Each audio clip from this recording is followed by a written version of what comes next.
25 and 26. I'm just going to read it because it's very short. Large crowds were walking along with Jesus when he turned and said, "You cannot be my disciple unless you love me more than you love your father, your mother, your wife and children, and your brothers and sisters. You cannot come with me unless you love me more than you love your own life." Pretty tall orders. Can you imagine your spouse telling you, "You can't be with me unless you give up your family"? Or a boss taking a job saying, "If you take this job, you have no home life." Or if you want to join this club, you have to give up all your worldly goods. Would you stay with your spouse? Would you keep the job? Would you join the club?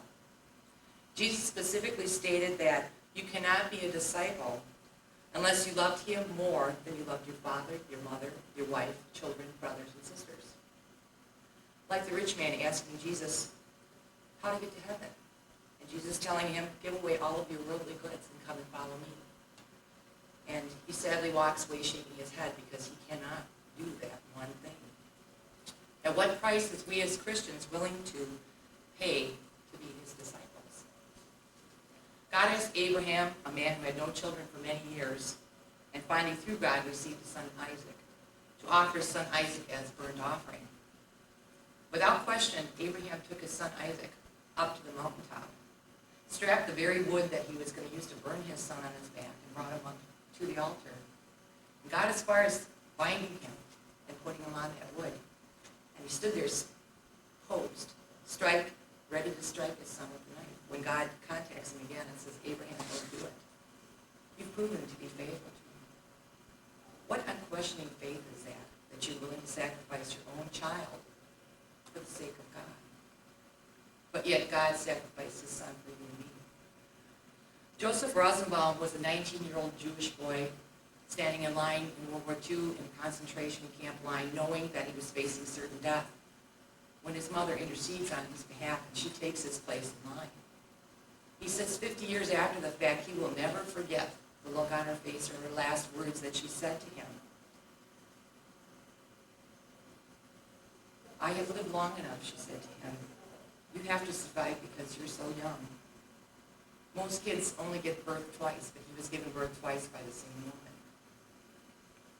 Being a mother, I can kind of understand sacrificing myself for my child because you just know that is something that you need to do. You'll do anything for your child's well-being, for their love, for their safety.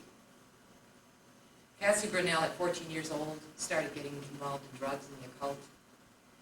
And out of frustration, her parents moved her out of the area, put her in a new school, put her into a church group, and slowly she began to turn around and come back into her family life. "Do you believe in God?" was the question which was posed to her by that young member of the self-proclaimed trench coat mafia.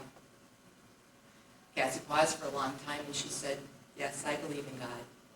The trigger was pulled and Cassie was one of the victims at Columbine High School. She understood that by giving all that she had, her life, great rewards would follow. Jenny was almost 5 years old when she was standing in line in a drugstore with her mother and seeing a box of plastic pearls in a pink foil box. "Oh, Mommy, can I have those?" she said. And Mommy looked at the price and it was $1.97. And she said, "You know, Cassie, your birthday's coming up in a week or two. And maybe you can do some chores around the house and use what's in your piggy bank and we can buy those pearls."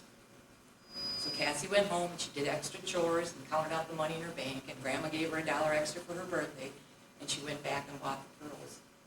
And they made her feel so grown up for her 5th birthday she had. Every night her father would come in and he'd tell her a bedtime story and kiss and hug her goodnight. And one night he asked her, "Cassie, how much do you love me? Do you love me?" She said, "Oh, Daddy, you know I do." He says, "Then give me those pearls."